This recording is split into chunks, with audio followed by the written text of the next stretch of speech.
up, guys? Dr. Vic here, and excited that you're listening to another episode here on the Mindful Chiropractor podcast.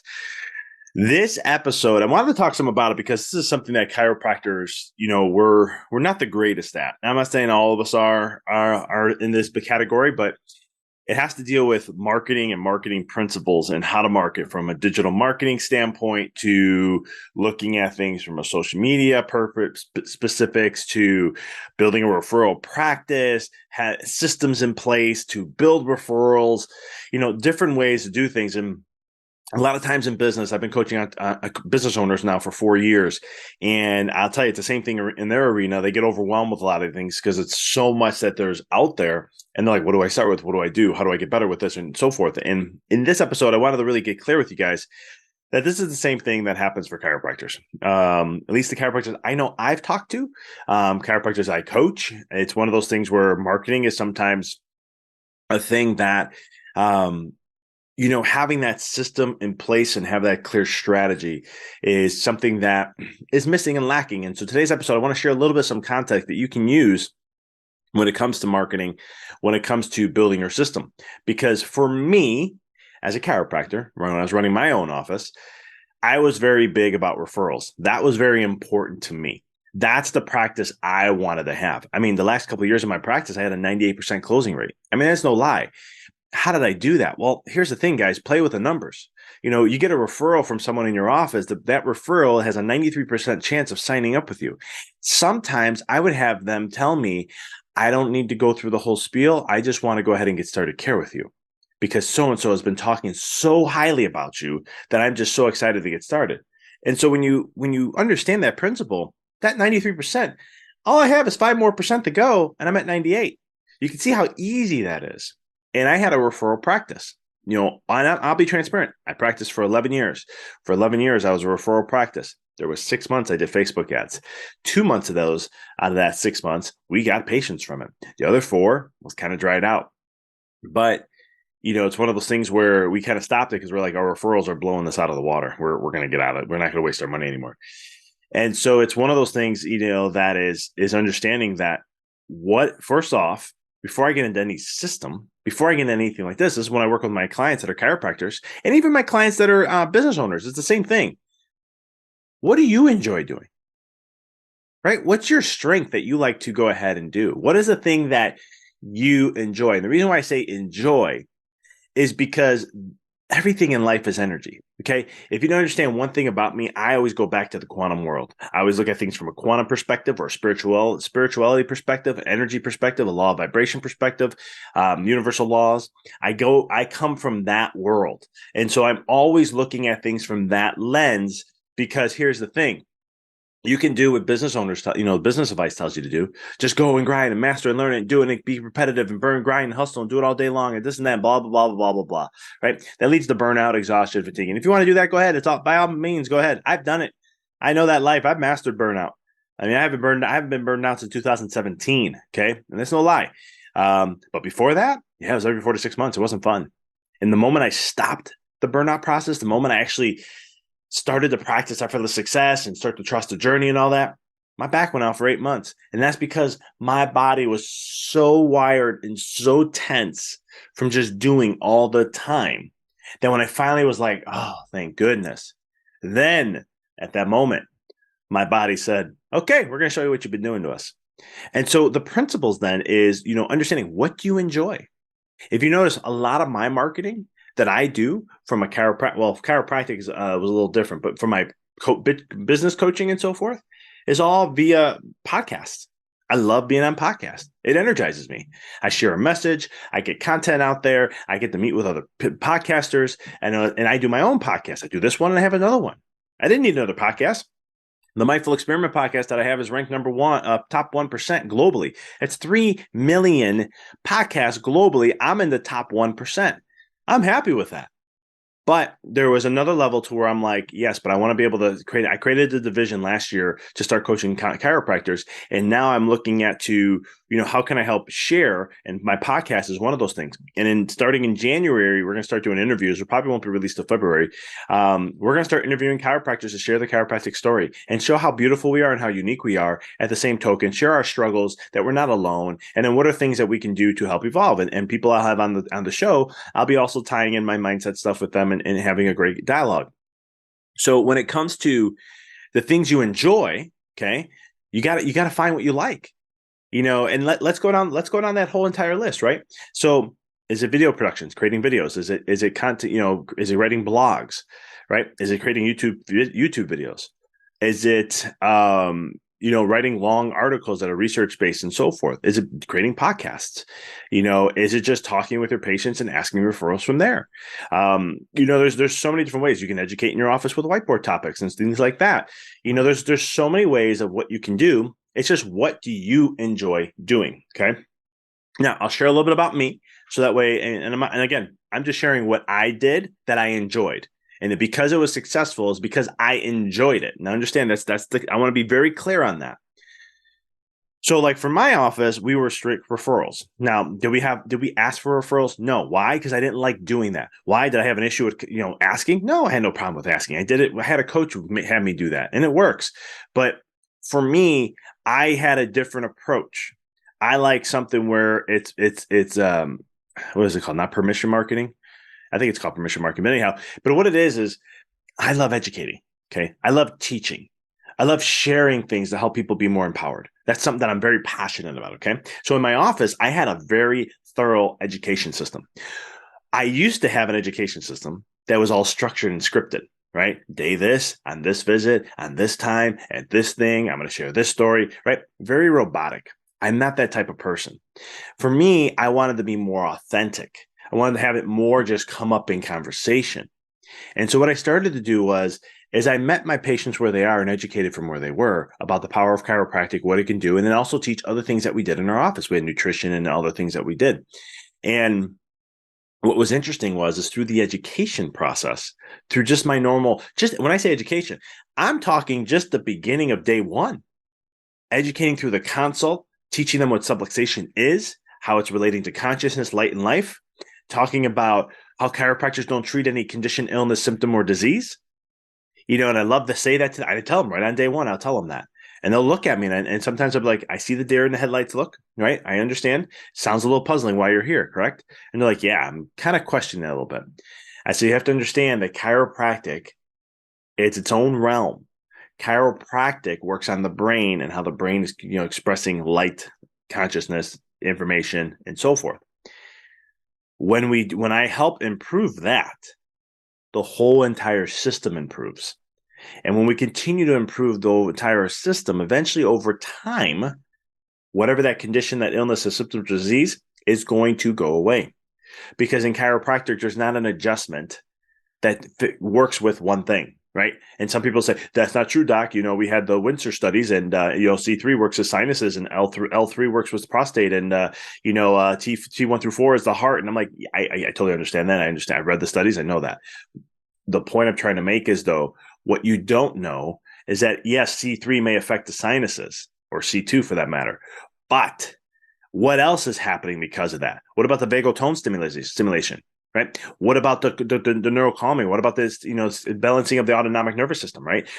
What's all that going on? So you can't just say it's one thing. And that's what chiropractic is. And so I would teach them on day one this. And I would tell you, probably about 80% of the time, I used to love hearing this. I still hear this today because I'm so passionate about chiropractic. I still talk about it all the time. When I share chiropractic, especially someone who's been to chiropractic for like 20 years, they always look at me and go, no one has ever taught it to me this way. Why didn't anyone teach me this way?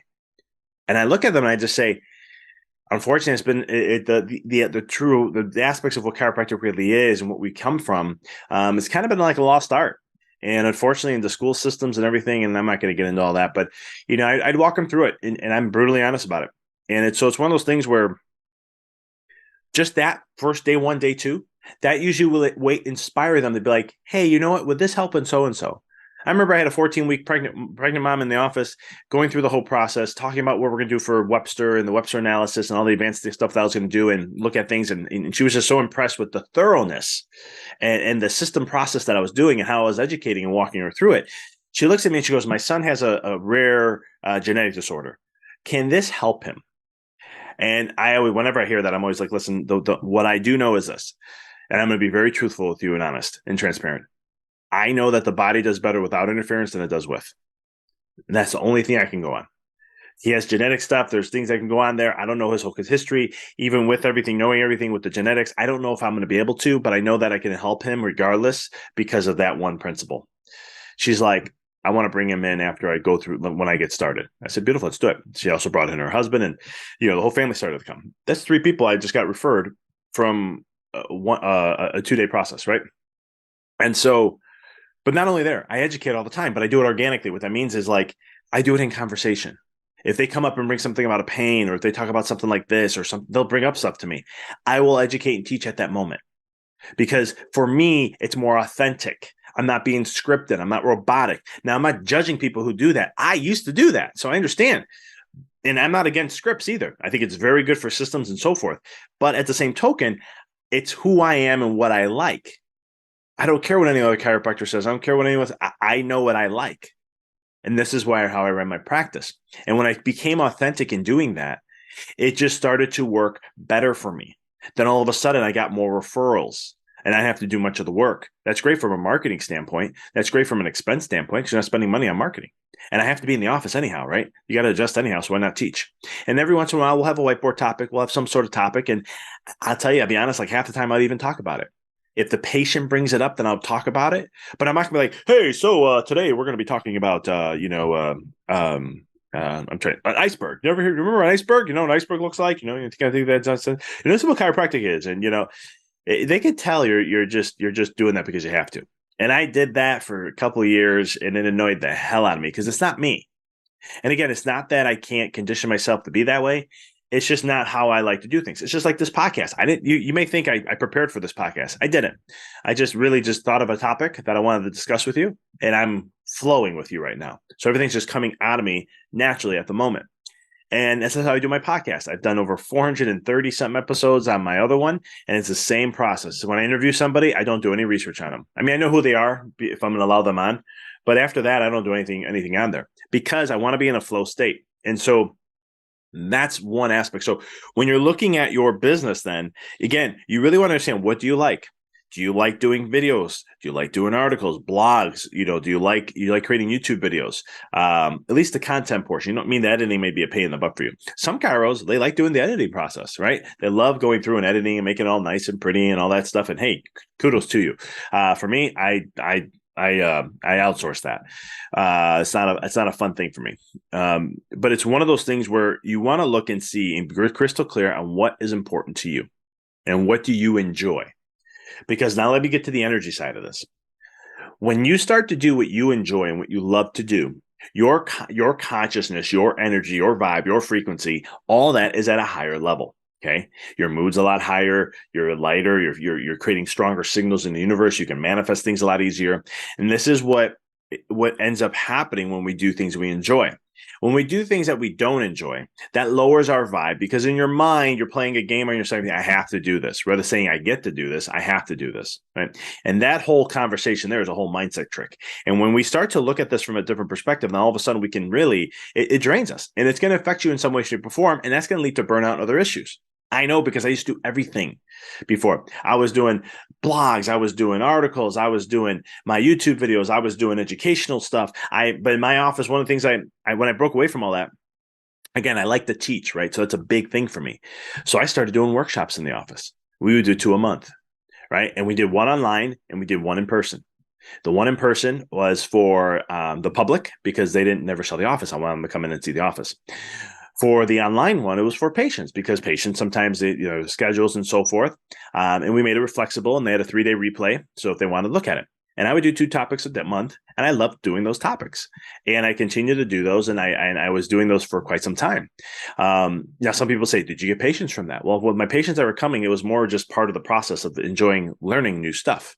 Do we have a lot of people come from the public? Well, we did from time to time, and we got referrals from here and there. And for me, though, again, you have to understand with a 98% success rate, this is why your closure rate is very, very important, or your conversion rate is very important, because it's going to tell how hard you have to work. At 98%, I can have 10 patients come. I can have 100 patients, and 2 of them are not going to sign up, right? And so when you look at that, not a lot of hard work. So if I'm only getting 8 to 10 patients a month and I'm converting all those, that's good enough for my practice. It kept us growing. It kept us at least a baseline where our numbers were, and it kept us growing. And then when you have that big of a back door, I mean, there was times we did, I'm not going to lie, but retention was very high most of the time in our office. I tried to stay around 80% or higher. And let's face it, not every patient's going to stick around and stay with you. And so it's one of those things where we had some retention systems that are in place also to help on the education process. Because remember, I love educating. And that's a whole nother conversation I'll have on another podcast. But it's one of those things that when we looked at creating that, these kind of playing with the numbers on this, we knew what our numbers had to be to maintain the numbers in the office, and we knew what we had to do to grow it. And once you know that and you're crystal clear with it, then it's just like, okay, let's just continue doing what we have to do to get there. And so we get a couple trickles from here. I mean, we get about eight, anywhere from 8 to 9, 8 referrals a month on average. And then, we were number 1, number 2 on Google. So, and then one of our page, I think if you search our name or search the office or just chiropractor in our area, I think we were like 3 or 4 pages out of the first 10. And one of them was first, and then Google Places were like first or second. And we had the highest number of reviews. So it was one of those things where all those things played a role to where we got a lot of phone calls from there. But we had a pre-screen process because, again, we're crystal clear on what we chose to have in our office. And so if someone's like, I need in pain, I just need to get out of pain. When can I come in? I don't want to have to go through all these exams. My team knew there were certain cues that they heard verbiages like that, people saying certain things, we refer them out. We didn't care because we knew that they weren't the type of person that we wanted them to be in an office that we wanted to serve. Now, some people look and go, but they chose you because you were good, and all of a sudden, or looks good online and everything, and you turn them away. How dare you? You're a chiropractor. You're supposed to want to help them. Yes, I do want to help them, but I want to help the people that are ideal for my office. If it's an adult coming in, they're in pain. I remember I had one guy. I'll never forget this story. And I enjoyed the experience with him. You can tell I know when I go back to Chicago, I'm going to definitely reach out to him and just want to take him out for coffee because I really enjoyed him as a patient. And there's I enjoyed a lot of my patients, but this one it was different because in the report of findings, he literally is like, I have back pain. And he was 78 at the time. He's like, I have back pain. I just want to I want my back pain gone. Once it's gone, I won't be here anymore. And at his age and everything, I looked and I said, that's fine. All I'm going to say then is just follow the care plan and stick to it, what I recommended. And that's fine. Well, we have an agreement. And he was like, let's do it. That's fine. He was agreed to it. Everything was fine. After, I think it was like, I had 3 times a week for 12 weeks, 8 weeks or 12 weeks. Can't remember. Usually my care plans are 12 weeks starting, but whatever, long story short, I mean, he was out of pain very quickly.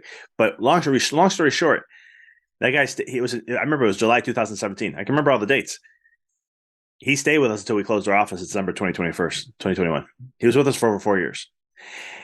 I enjoyed every moment. I remember the last month, when we gave the announcement we were going to be closing, and he's like, you're going to be leaving, blah, blah, blah. And I said, yeah.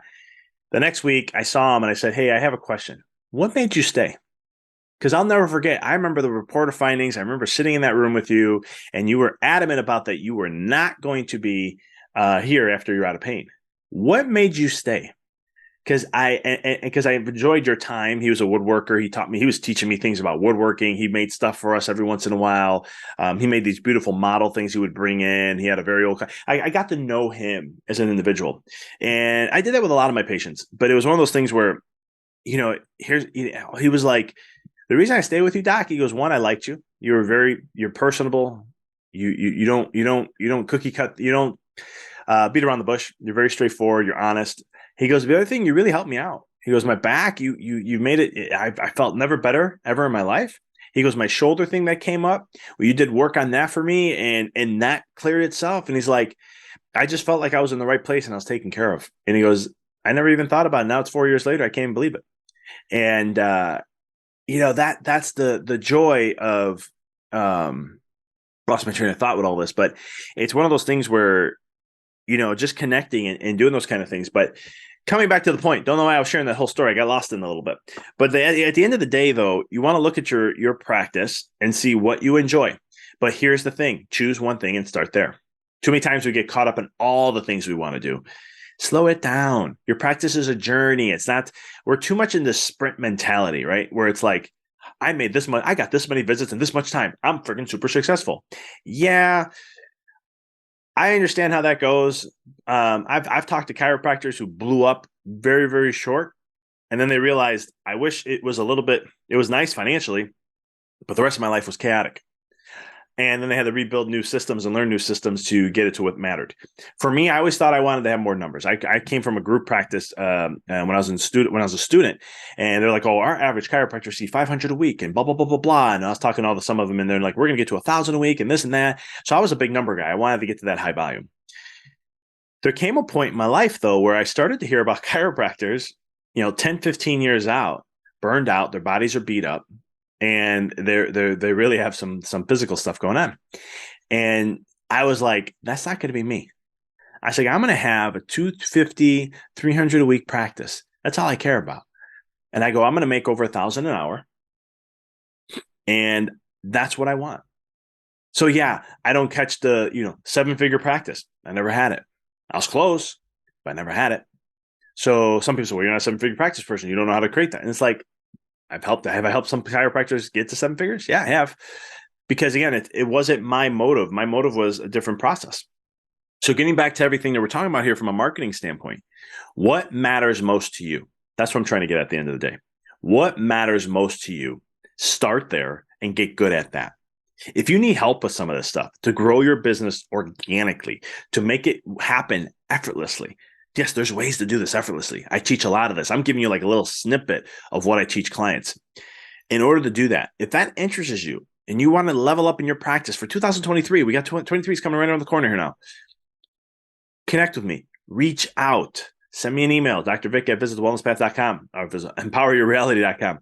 Or you go to www.callwithdrvic.com, set up a time, let's have a conversation. I'll get to know where you're at, what you've been doing. Doesn't matter how many years or if you're just a startup, it doesn't matter. Startups is the mindset side of things is very crucial for startups, but it's also important for those who are in business already. We can help in that process. I've had a lot of chiropractors this year. I mean, actually, business owners in general, 90% of my business owners have broke records, almost broke. I'm going to say 90%. About 80-something% of my clients I've been working with this year have broke records. 80%, right? And let me tell you, it's one of those things where we work on some business principles? Yeah, we did here and there. It was more mindset stuff and understanding some of the things that I'm sharing here a little bit of. If that resonates with you, don't waste any time. Let's hop on a call. Let's see if we're a good fit. Let's see if I can help you. And if I can, and if you qualify into my program, I'll let you know. I only have a few spots that I'm taking chiropractors for the rest of this, for December. And this is one of those ways to where you can really learn how to level up and really achieve that dream life and so much more. So again, just go to www.callwithdrvic.com. Let's have a chat. Appreciate you guys tuning in. If you haven't already, please subscribe to the podcast so you don't miss another episode. And if you enjoyed this, pay it forward with someone that that may benefit. And if you like the podcast overall, take a moment, please share a review on whatever app you're listening to. It helps get the reach out for this podcast. I want to thank you again. And until next time, keep rocking and rolling.